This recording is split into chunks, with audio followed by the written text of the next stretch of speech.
Welcome to SV channel.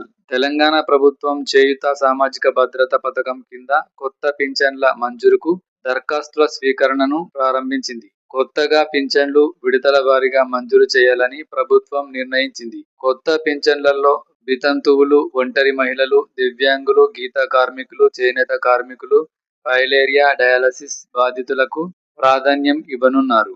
అలాగే thalassaemia, sickle cell anaemia, haemophilia బాధితులను కూడా దివ్యాంగుల కేటగిరీలో పరిగణించనున్నారు. కొత్త దరఖాస్తులకు ఆగస్టు 31, 2026 వరకు గడువు ఉందని తాజా నివేదికలు పేర్కొంటున్నాయి. అయితే దరఖాస్తుల ప్రక్రియకు చివరి తేదీ లేదని తొలుత అధికారులు పేర్కొన్న సమాచారం కూడా ఉంది.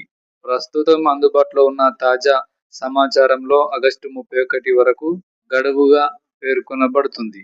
దరఖాస్తు కోసం ఆధారు, వయసు ధృవీకరణ పత్రం, రేషన్ కార్డు లేదా ఆదాయ ధృవీకరణ పత్రం, బ్యాంకు పాస్ బుక్ వంటి పత్రాలు అవసరమవుతున్నాయి.